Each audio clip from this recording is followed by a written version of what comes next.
Today on the Nerdy Gritty, one of the showcasing theaters in the Toronto International Film Festival has banned Netflix and Amazon movies from being shown in their theater. Is this an outdated choice? Hello, everybody, and welcome to the Nerdy Gritty, where we delve deep into the details of pop culture. I am Fox. I'm Dez. Fox. Yes? It's surprising to me sometimes how some people can think themselves immune to the internet or immune to Twitter for that matter or whatever else. Right. Just like nobody's ever going to learn about the dumb thing I said. Or anything like that. Yeah. I don't think you should say dumb racist things at all. Well, or be cruel or anything like that. But if you're gonna, don't put it in, especially if you're a person of notoriety, don't put it in a written form that anybody can go back and find. Yeah, if you're worried, if you think there might be consequences. Recently, Tyrone Rodriguez, the president of Nicholas, the production team that does... They are a video Binding game of Isaac publisher. Publisher, not production. Yeah, publishing team that does like Binding of Isaac and Remy Lore and a lot of games that we played. We played all of everything their games that they brought. Also the famous Cave Story, like one of the most famous indie games of all time. Yeah, they publish these games for console specifically. They're the console publisher for these Steam games, and their president. Recently, people have said, hey, there's some problems, man. There have been some devs that said, hey, we wanted them to publish our stuff, and we had agreed on some stuff, and then they just ghosted us. Yeah. And after several times trying to get a hold of them, we finally just bailed and went with somebody else. Yeah. There are employees and former employees saying that he would be kind of rude and cruel to them, that he would force them to binge drink, that he would, just be very... I'm going to use the phrase "toxically masculine" from the description. Yeah, let's be clear here. Man, it's right on the front page. Kotaku. Yeah, it's an article that we're kind of learning this about from Kotaku. Jason Schreier, just talking about all the problems that they've had over there. He interviewed former employees of Nicholas, right, who all remained anonymous. Yeah, lot there. And then there were 4 or 5 posted, but the author of the article said that there were dozens that were given to him of just clips of like super offensive, homophobic, and racist things that Skype messages. Skype messages Tyrone Rodriguez has said. And man, like looking through these things, it was rough. Like just seeing some of the things. Well, yeah, I mean, it's obviously like, wow, somebody would say that kind of thing. But yeah, I think that's like the biggest part of it is, did he not expect that to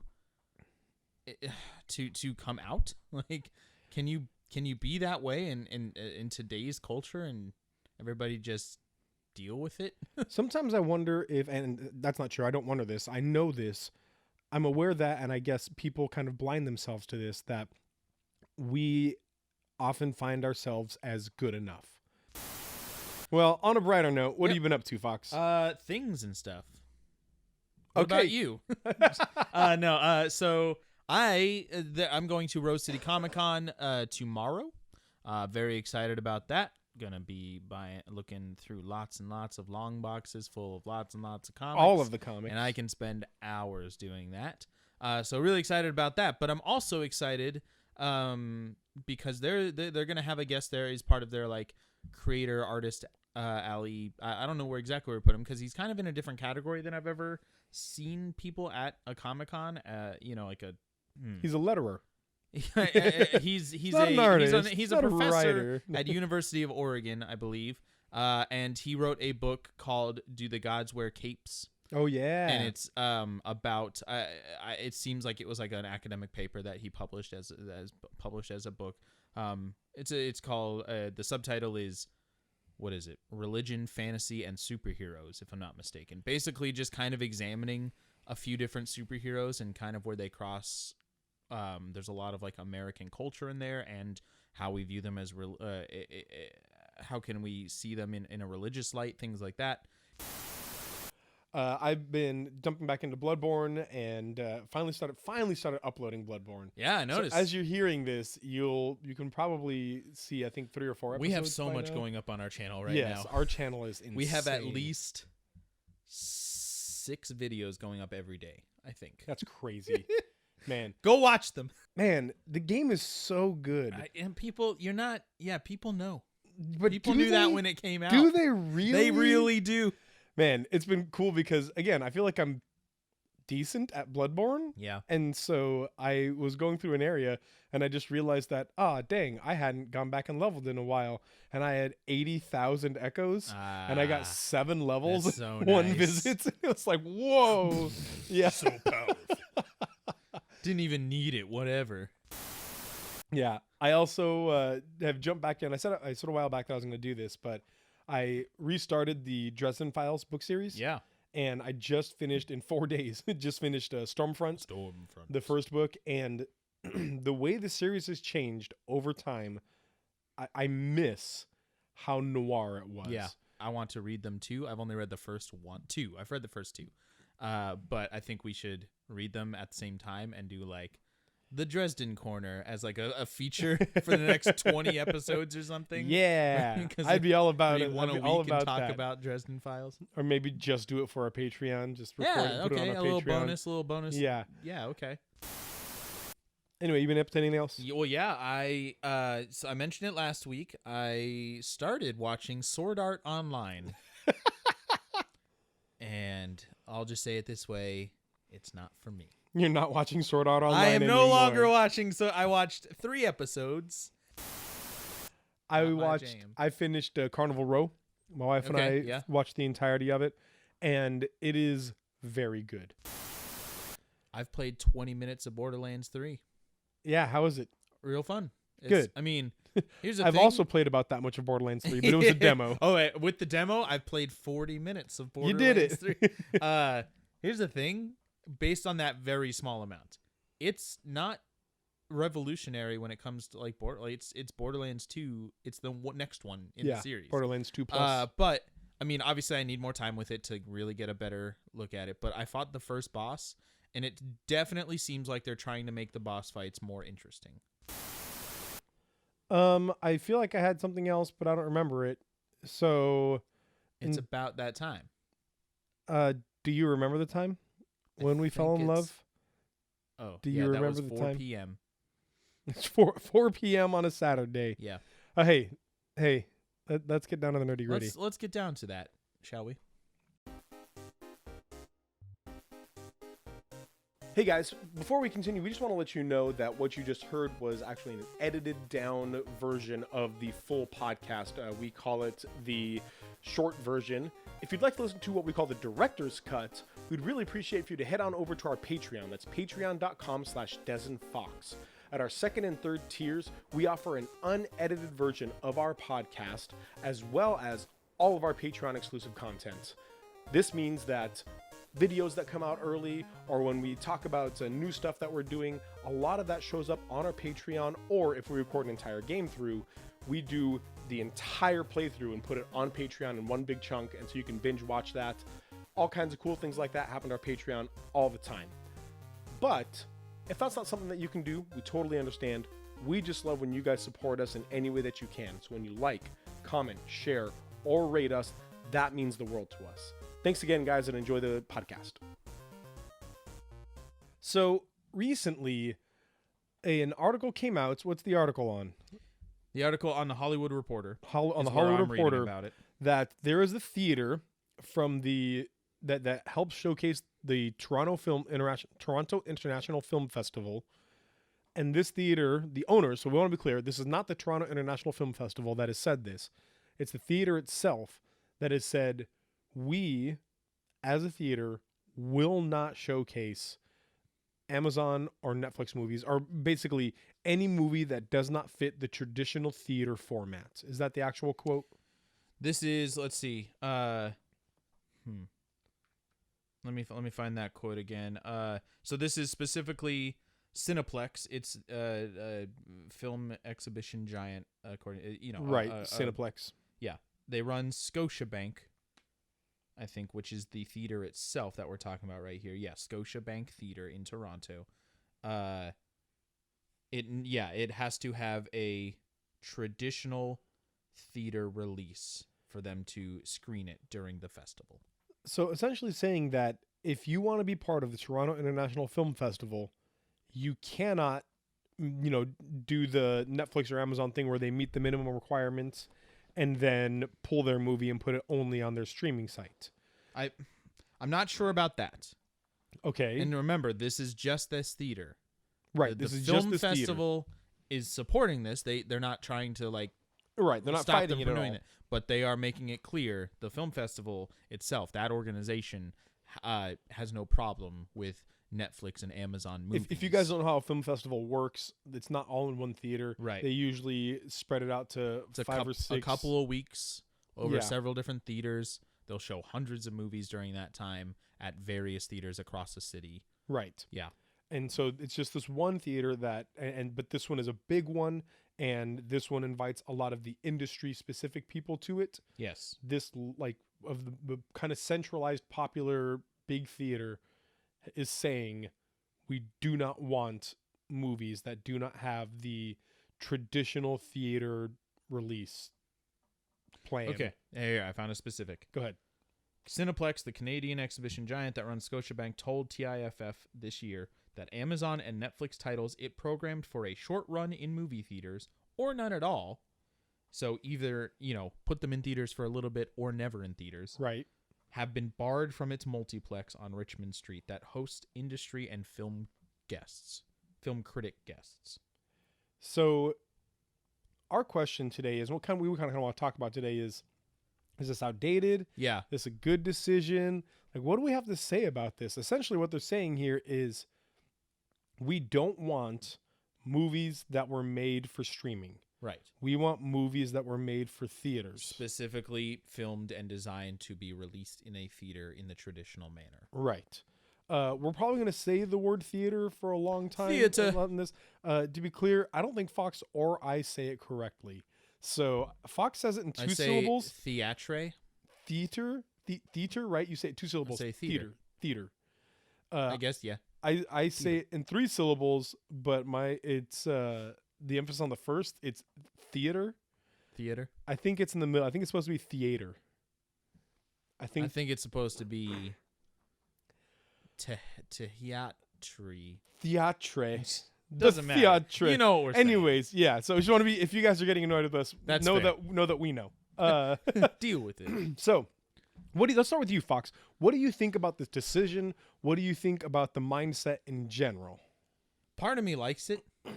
I love going to theaters, right, and watching movies. In fact, I think we've talked about this before. If you could only watch movies in theaters, but they were free for you, versus if you could only watch movies at home or something like that, on Netflix. If you could only watch movies in theaters for the rest of your life, at home, I wouldn't be upset about that. Yeah. I really enjoy the experience of going to a movie theater, especially during something like a film festival, and you make fun of me for being all the film festival. Yes, I'm going to the International Film Festival. I watched films in languages that I did not understand. You probably haven't heard of this one, but no, I really enjoy that because there's just kind of this community aspect to it where you can go watch a movie, you can go watch John Wick at your local Regal theater, and everybody's there to watch the movie, and but they're there to be entertained for a couple hours. That's why I watch John Wick. I mean, it's a good movie, but it's there. Right. It's super entertaining. Whereas something like an international film festival goes beyond that, goes beyond just simple entertainment for a couple hours. It's learning about another culture. It's appreciating the artwork and the work that general work that goes into creating a movie, and going to a theater that's packed full of other people who are there to appreciate that also, because that's part of this festival, is such a fun experience. Yes. And so now that doesn't necessarily conflict with the Netflix and Amazon strategy. They make really great movies. We've seen them win awards. We'll talk about that more, but I do kind of appreciate the mindset of a movie theater wanting to continue that tradition of the art of filmmaking with, where it's, I can see people considering Netflix and Amazon kind of just pumping out movies to make more profit. Whereas in a film festival, you have mostly independent filmmakers doing something motivated by a love for the art rather than. And so I do kind of appreciate the idea of like, hey, this isn't what we want to push forward this idea here with our theater rather than, where it is now. I'm going to say two things to this.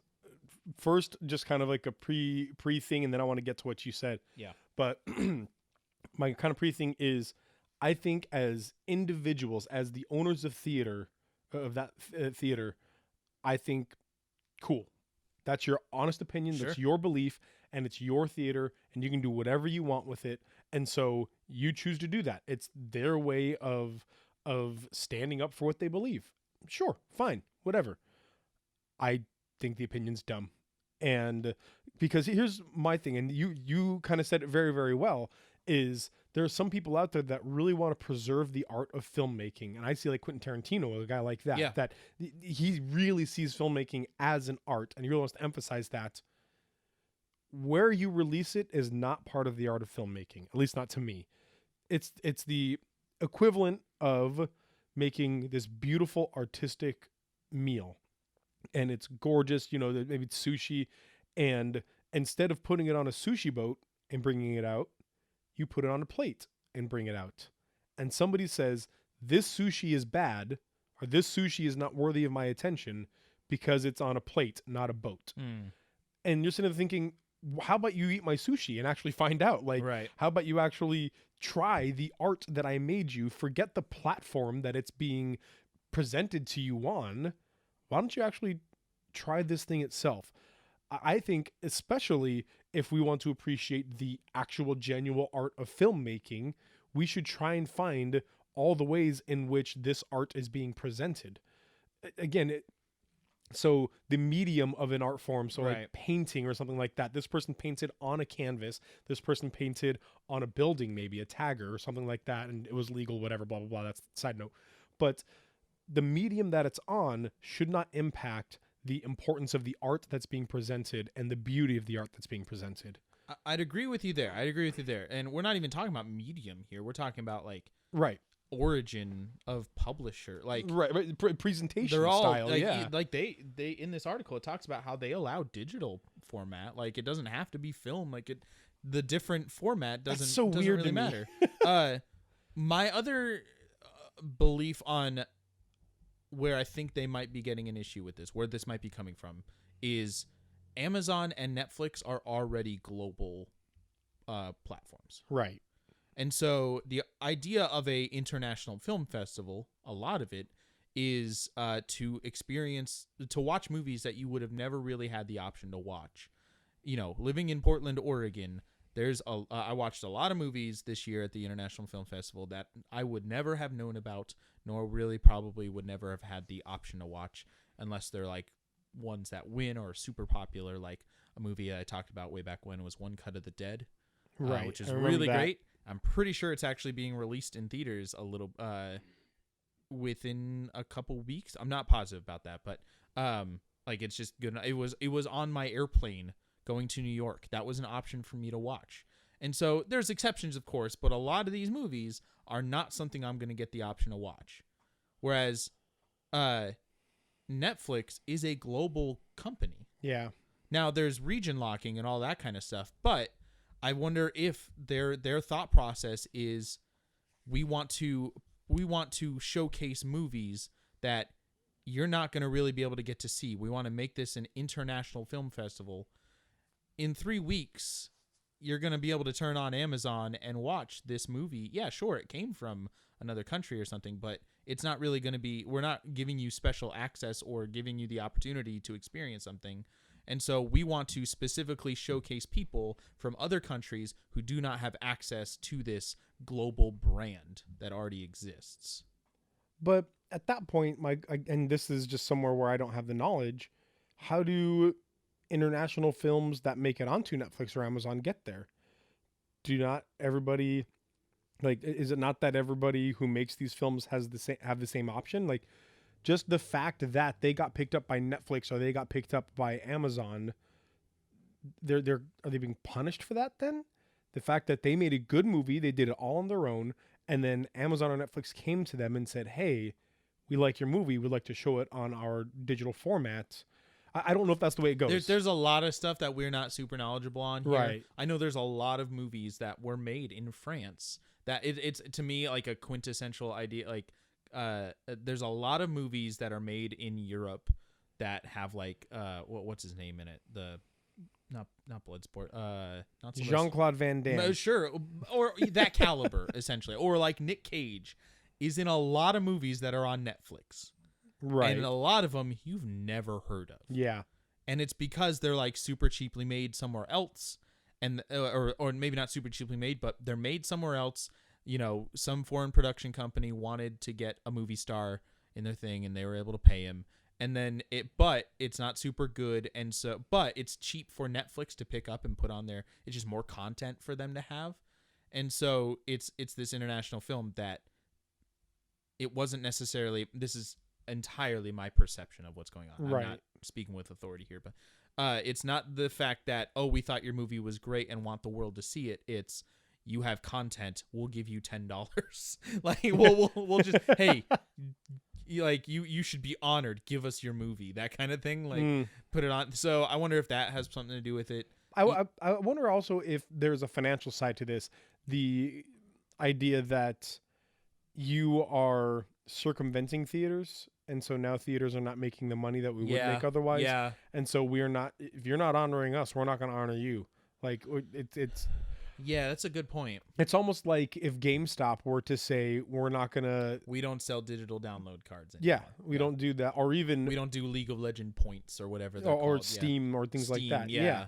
So just kind of saying, unless it's a physical copy, we're not even right. And by anymore. physical copy, we mean movie that's put in theaters rather than just on your streaming service. And so I mean GameStop would go out of business even faster if they do that. No, they're and that's part of what I mean here is that just because, first of all, I don't think theaters are a sinking ship. I don't think theaters, because of Amazon or Netflix, are going down. I think like Marvel movies and things like that are showing wholeheartedly that Hobbs and Shaw made $1 billion, and guess what? The theaters got a huge cut of that because that was the only place you could see Hobbs and Shaw. Same thing with all the Marvel movies. Same thing with any of these other movies that come along, and the theaters get a big chunk of that. They get some of it, yeah. I don't think that movies in general, theaters in general, are a dying thing. If they are, it's very slow. Right. Very slow. Very, very slow. So I don't see, first of all, why a movie theater would be like offended by this, would be worried about this. Really, all it seems like to me is an old man sitting on his yard saying, "Get off my lawn. Get off of my lawn." Right. You dumb punk. Right. Like, and back in my day, movies could only come out in theaters. And they cost a nickel, and you got to watch some cartoons. You got a cartoon ahead of time, and then a guy came in and told us about the war in France. Yep. Or whatever. And you're like, an old man. Grandpa, are you okay? Who are you? Yeah, it does feel a little that's kind of the question we want to talk about. Is this outdated? Should a theater want to continue with the or like should they be more open to evolving with the trends of the industry? This reminds me of something like that's on, I think, similarly on the periphery of the film industry. Nope, he stopped making that face. A film festival, an international film festival, is great for movies, but it's not the industry itself. Like, that's movies being produced and then displayed to the public. This is kind of a film. A film festival is kind of extra. You don't need. It doesn't support the industry itself. Whereas, similarly to like big award shows, the Oscars. Now, a lot of that's going to motivate really good filmmaking, of course. Like, for some people possibly, or definitely like production companies, whatever company, Warner Brothers wants to be known as a company who makes good movies, so more people come. So they try to find these like possibly award making movies. So they have Joker coming, right? Out, which first of all looks awesome, but second of all, but it's not about the awards in the first place. That's on the periphery. But both of them seem to kind of be behind the times a little bit. And so real quick, I want to talk about specifically, how does a film qualify for the Oscars? Because a lot of people don't know about this. I learned about this last year, and it was kind of shocking to me. So, okay, here's a few things that for a film to qualify for winning an Oscar, we're bringing this up just because there is a mindset of what makes a film qualify. Right, exactly. Now, so. And I think this ties into very much probably is part of the film festival thing. First of all, it must be more than 40 minutes long. This is for the Best Picture category specifically, because there is a short film category. Right.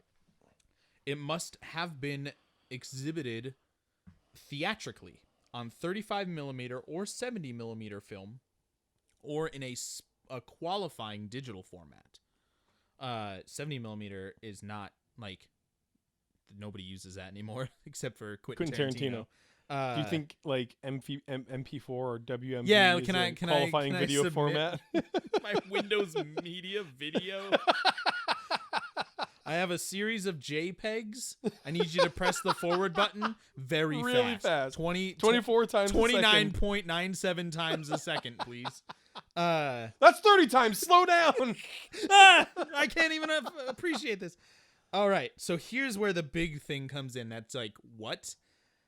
For a movie to be considered for Best Picture and possibly other categories, it must open in a commercial theater for paid admission in Los Angeles County between January 1st and midnight December 31st and run for 7 consecutive days, at least 3 screenings daily, and one of those has to be between 6 and 10 p.m. 6 p.m. and 10 p.m.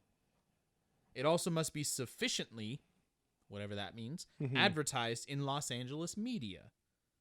And films that receive their first public exhibition or distribution in any manner other than as a theatrical motion picture release are not eligible for Academy Awards in any category. Which is to say that if your movie is on Netflix before it's theatrically shown, it cannot be considered. Yeah. And so there are things like this that definitely just seem like relics of an older time in the film industry. You know what it reminds me of? What's that? There is a law in Arizona that says that you cannot wear spurs in the lobby of a hotel. And it still exists because I'm on the lamb then. Get off that lamb. Because there was never any reason to step back and look and like say, oh wait, maybe we shouldn't have that law anymore. People stopped riding horses, so it became irrelevant. This is like that to me, where I bet you this made perfect sense at one point. Oh yeah. We talked about this a little bit beforehand, saying my guess is that this was a quality control of some point, saying, you know what, if your movie isn't good enough to have been advertised in Los Angeles, where Hollywood is, if your movie wasn't good enough to run in a theater for at least a week, 3 times a day, in the matinee spot at least one time, if your movie wasn't good enough to meet all these requirements, man, your movie probably isn't good enough for us to watch. Yeah. If your movie meets these requirements, then we'll watch it and we'll check it out and we'll rate it. It may not win any awards or even be nominated, but we'll check it out. But if your movie's not even good enough to get these things, then we're not even going to bother. Yeah. And so my guess is those began with this kind of mindset of quality control. But now we're in a place where fantastic movies are made and don't meet any of those requirements, you know? And they just come out on Netflix or Amazon or whatever other streaming service, and they're great. They're fantastic, but they don't meet these requirements because they're outdated. Yeah, the Academy Awards, this year, I guess, was the 90th annual. Right. It is from a very bygone era of the film industry. Things have changed a little bit. It's since 1920 or whatever. Yeah, 1930. a little different. 1930 something or around there. Yeah. And so it definitely feels like to me there should be some review.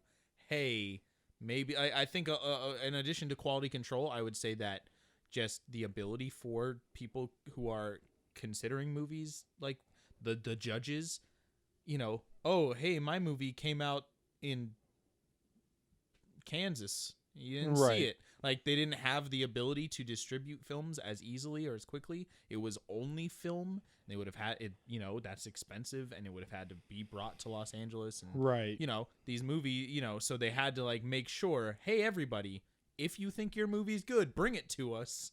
Like, quality control, and then literally just practicality. Just total practicality. Yeah. These days, though, I feel like, again, maybe this doesn't need to be reviewed or not, but things like the advertisement one is still really good.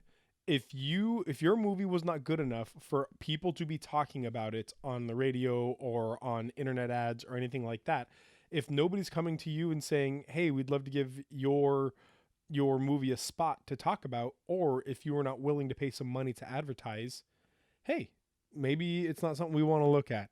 And again, things like that I think are still relevant today. But a theater run and almost even just a localized theater run, the idea that it has to be in Los Angeles County, is still just weird to me. It is strange. I would imagine it also just reduces the amount of possible, like, just, I guess specifically when it comes to Netflix. Netflix releases a lot of movies. A billion. They are pumping out that original content as much as they can. Right. And so if you no longer have to have these specific things, like these specific rules, I still think they're outdated, but if you no longer had to have the specific rules and it was just like, we put out 50 movies, maybe one of them would get picked up. Like, I don't think they want to spend time just because it's in the category of eligible watching Tall Girl. Have you seen the preview for that? No. It's a movie about a girl who's tall in high school, and she's tall, and it talking about how things are bad for her. Which, I'm not trying to say that your life is fine if you're tall, but it just feels like there's other more marginalized. Like, it just seems like they've run out of. I'm gonna fingers crossed hope that there's more to it than just that she's it tall. Just seems like, boys don't want to date me because I'm taller than they want me to be.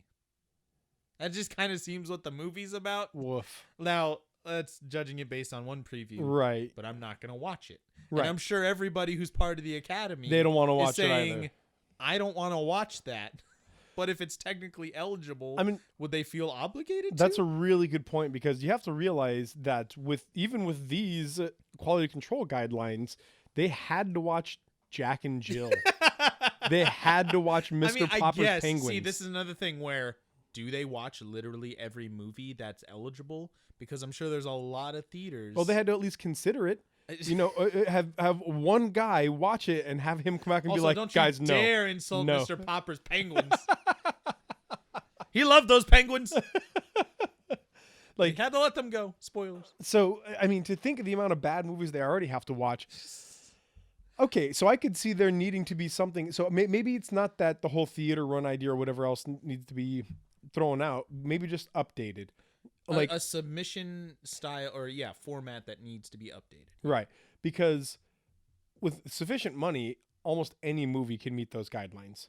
Just step in there and buy it. Adam Sandler could pay for The Ridiculous Six to meet those guidelines if he wanted to. You know what I mean? And man, I am dunking on Adam Sandler right now. Good. Make a good movie. It's been years. So maybe. Okay, yeah. So let's get into that. Okay, what can we do? Our hypothetical, non-expert opinion on what should a movie need to do to be considered eligible for awards or film festivals. In a film festival type situation. It should be international for the International Film Festival. Yeah, it wasn't made in this, but just film festivals in general. What should we okay, let's bring it even farther out. What should we consider to be important when considering a showcaseable movie? I think that isn't just quality of the film, because that's a subjective term. Well, see, now that you've put me on this side of things, I understand a lot of the other side. Well, let's watch as little as possible. Okay, I'll start us off. I think there should be there has to be a submission process. Yes. Some sort of, and it's true. Like that's already a thing. I'm fairly certain that's a thing. But there has to be like a limit to the number of movies. You know, like Netflix can pump out 100 movies in a year and say, okay, here you go, watch all 100 of them, and then one of them might be okay, kind of. Like, and so just like there has to be a limit to maybe like a production company or some sort of thing that I could see Netflix being like, look, we're either going to have these 150 movies meet the guidelines this year, or we can submit 3 and you can really consider them. What do you want? 3 that you're really going to take a... Yeah. Got a 40-picture deal with Adam Sandler. Everyone worse than the last. That's in the contract. That's in the contract. We've got ridiculous... One of them is him eating hot dogs for 2 hours. It's better than Jack and Jill somehow. When you put mustard on, it's magic. Oh, man. Shape of Water is garbage compared to Adam Sandler eats hot dogs for 2 hours and then says, I regret this. That's the title of the movie. I regret this. And pretty much everybody who watched it felt the same. Yeah, no, they really connected to the human drama going on. Okay, so there's got to be something that the people who are awarding these or considering these need to have some sort of filter to be able to get through this. So I mean, let's look at the things that they have for the Academy Awards. Right. And maybe just kind of expand them or decide, you know. Well, again, a submission process with a fee. I think that it's got to be a semi-sizable fee. One that, look, if you care enough about your movie to be able to get it in, fundraise, do GoFundMe, whatever you need to do. But a fee or like a petition process. Oh, that's good. Hey, we have 50,000 signatures or something like that saying, we want this movie to be submitted. Yeah, especially if you're in a film festival, maybe not 50,000, but even like 2,000. Yeah, this would be more something that's just kind of a general, like the Academy Awards are. Yeah, but if it's a general, like, hey, we want to see this movie as part of your that's a really good idea. festival. I think showing it to people and then saying, hey, will you sign this for it to be considered? Yeah, you do that in your home country. Right. And then if you want it in the Toronto International Film Festival, hey, all 16 people in Norway said they wanted us to show our movie. Right. And if it's a Netflix or an Amazon original, just Netflix or Amazon, hey, pay for us to show it in a bunch of places and ask for people to sign it and see how it goes. I guess. Or, I mean, just make it an online petition. Like, after the movie's over, here's a link to this thing. If you like the movie, we would like to bring it to other people in the world. Yeah, that's... Man, now that we've gotten in this conversation, at the start I was just like, nah, it's the same. Just Netflix makes good movies sometimes. Amazon clearly has made great movies. They've been... Roma last year, I think should have won Best Picture. That was a Netflix original. And so, like... But now I'm like, wait, how do they do the practical side of these kinds of things? Yeah. I do think I like the advertisement one. Really? Because... maybe not specifically in Los Angeles. Maybe you say Los Angeles, New York, Paris. You name several cities that are big name places where, again, if there are a lot of people who are going to have enough money to go to a place and say, hey, I want to pay you to advertise my thing. But these places get so many people wanting to advertise in LA or in New York or anything like that, that I bet you they have a queue and they pick which ones they want to advertise. I guess, but the hard part about that, again, when it comes to digital streaming, you don't have to advertise Roma to the extent that you would have to advertise Once Upon a Time in Hollywood. You can advertise Netflix. And every time somebody opens Netflix, it's just now right there in front of your face. It's the front page thing? Yeah, it's just right there. And so there's like a kind of a... Yeah, but this isn't for the movie to get big. This is for it to be considered in a film festival or to be given an award. It's just kind of like, again, right. But if advertising is a requirement, then they have a boost already there. Oh, I guess I see what you're saying, but I mean advertising in a city specifically though. Okay. Like the Academy Awards one right now says that it has to be in Los Angeles County, and I'm just saying sufficient. Right, sufficient. I'm just saying they expand that. Make it in big cities around the world that are Sure. considered artistic cities. So again, Los Angeles, New York, Paris, Well, for the Academy Awards, Montreal. they show American movies. The Academy Awards are American Right. movies. They have a Best Foreign Picture category, which is pretty reductive, but like all the good rest movies of the world, the rest of the world. I guess one of you can get an award. But yeah, so you would for the Academy Awards specifically, you would still have to expand it around the country. I think a lot of this comes down to, hey, don't worry about the Academy Awards. Like a lot of that for me is like, that doesn't matter. Yeah. They chose Green Book last year. That movie was incredibly mediocre. It was, and so like it's we've talked about this before, but it's just an industry awards night. Right. It's the same thing as like the meat packing industry of, Wisconsin having a meat a big packers party award. and giving people awards. It's the same thing. This one's just on TV and you've seen movies. Like, it's the same thing. So like at the end of all of this, I would say, hey, don't worry about it. Go find movies that are more than just what, like for film, like watch movies that are good and not just what's, been advertised and what's been in the awards, and like go to your local film festival and watch everything you can. And I will say, if you run a film festival or you own a theater, don't judge things by the platform that it's being presented on. You're going to miss out on a lot of good movies. Yeah, that's a bad idea. Yeah. You would not have seen Manchester by the Sea or Roma without these streaming services that are doing good. They are. You they might really see are. them as just money-making opportunities, but that's actually the entire That's Hollywood film. industry. Yeah. Move on. Like, progress a little bit. I understand, whatever, you can still have your high standards for the quality of the film. But like you said before, the manner in which it's presented is it should not be a deciding factor on whether or not you think it's worthy of your time. Right. Absolutely. Well, guys, thanks a lot for listening. Let us know what you think about the Toronto International Film Festival's, the theater, the Cinemax. Yes. It's not Cinemax. Nope. Cineplex's decision to not show Amazon and Netflix movies. Let us know what you think about the Academy Awards guidelines for what movies can be considered. And let us know what you think about our ideas. Thanks for listening, guys. And remember, save games, save lives.